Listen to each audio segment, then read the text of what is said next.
TCI is brought to you by Escandarea, the most dominant 3-year-old this decade. Seeing is believing at eskyonthego.com.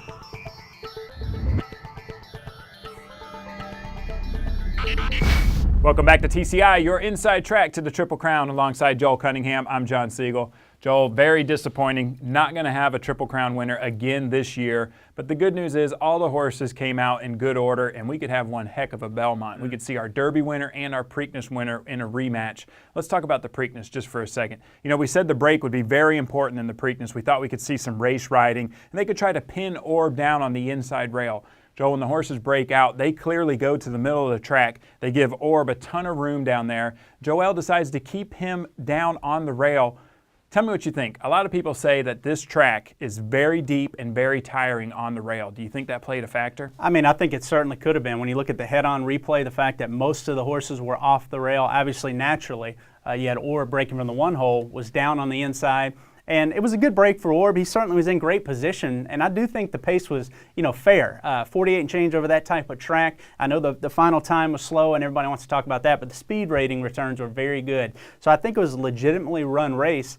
And a good horse on the front end, Oxbow, wins that race, obviously. But Orb, the fact that he was tracking inside, saving the ground, I think the main thing was he just wasn't handling the racetrack. And I think you could see that. He looked uncomfortable down the backstretch. Rosario, started riding him a little bit, could tell that the horse was completely off the bit. So it was just a product of Orb not firing. And it could have been the track, and it could have been, other variables. And the fact that, Shug McGahee, a very conservative trainer, John, typically doesn't run horses back on short rest. I mean, that is not his MO. Obviously, you're obligated to do that when you have the Derby winner coming back 2 weeks in the Preakness, but he worked him 47 flat in the interim. And I know they said he did it on his own, but the fact that he came out of the Derby, and I do think he had a little bit something left when he came out of the Derby. I think he hung when he made the lead in there, but to then put him on a van, send him to, back to New York, zip him 47, come back in a week, van down to Baltimore and have to run in the Preakness and be on a tiring type track that maybe he was not handling that day.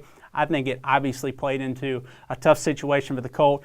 May have seen a bounce in there even, and he was a very flat fourth in there. And I do think from fourth on back, you just simply didn't see horses fire, other than your top three finishers in the race. Well, you mentioned the pace just a minute ago. I also want to say, I think it's interesting. You got two Hall of Famers with the coach, D. Wayne Lucas, and also Gary Stevens.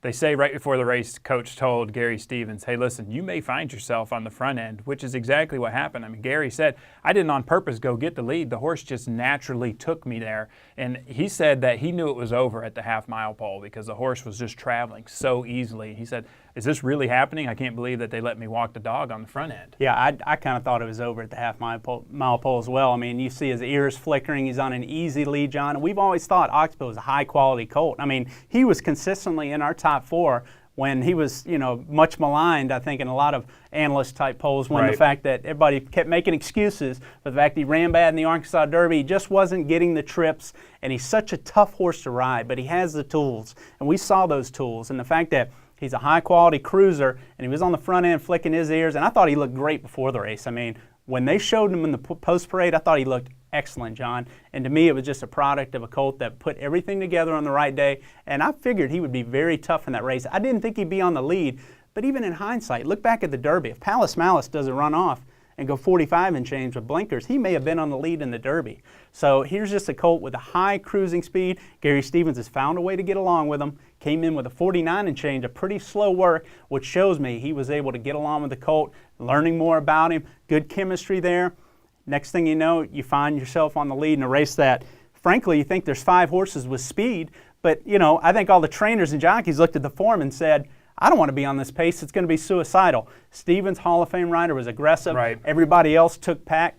Game was over. Well, I'll tell you when I thought he looked great. I thought he looked great at the top of the stretch. And let's go to the Twin Spires TV race replay, and you pick it up here and then take us home with Gary Stevens. Well, if I thought it was over at the half-mile pole, I knew it was over here. And yet it's my lucky day, obviously menacing here with Johnny V. But the fact that Johnny V is such a good clock, that's what told me that the pace was at least honest in here. The fact that Johnny V didn't ever feel like he had to make a middle move to come collar Oxbow. He thought he had him at all measures in here, but you see Oxbow just stride away. It's my lucky days not making an impact on Oxbow at all through the stretch here. And you see Rosie on the outside making that late closing run. That one-run closer, Mylou, coming from last, like we thought. He was able to get a minor prize in here. However, nothing really fired behind him.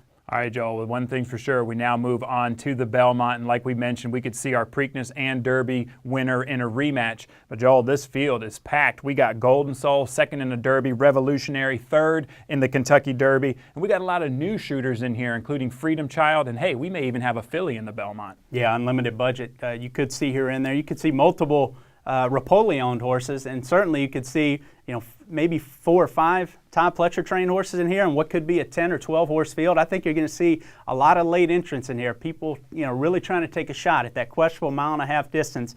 And that's what makes the Belmont so intriguing, John. The fact that, there's no Triple Crown on line, but you're going to get your Derby winner back in here against your Preakness winner. I think there's going to be plenty of speed when you look at horses like Freedom Child and Oxbow. You got your deep closers, Golden Soul, Orb, probably going to run back, and again, Revolutionary. So there's a good mix of 3-year-olds in here that's going to compose a full field going a questionable distance at 1.5 miles.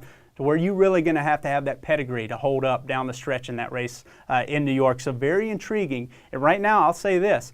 I would say if Oxbow or Orb, the winner of this race, is going to be the front runner now for champion 3-year-old. And again, we have the second half of the year to go, but the fact that you're going to get a rubber match in here, I think this race is huge now for 3-year-old championship honors. The other thing to mention is another jockey change. Revolutionary gets Javier Castellano back on in here, and he's the jockey that rode him in that memorable Withers ride. So they're going to be back on their home turf. It could be interesting. Yeah, Javier, obviously a lot of knowledge at Belmont Park. He obviously knows this colt. So I think a good rider change, nothing against Calvin, but the fact that he moves up certainly at Churchill, going back to Belmont, getting Castellano back on, I think is probably a good move for this colt.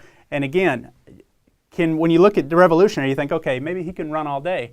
But you look at his Tomlinson, he really doesn't have a good Tomlinson number, and most of these don't, John. So really, I think it's going to be serious pedigree play, and we'll dive into those next week. We'll take a look and see who really has a pedigree to hold up after 1.5 miles, because I think that's critical. Beyond quality and class, having the pedigree to have the stamina in your female family to take you 1.5 miles is crucial in the Belmont Stakes. Looking forward to talking about that next week. Thank you guys for watching. Make sure you come back next week. We'll talk about those pedigrees leading into the Belmont Stakes.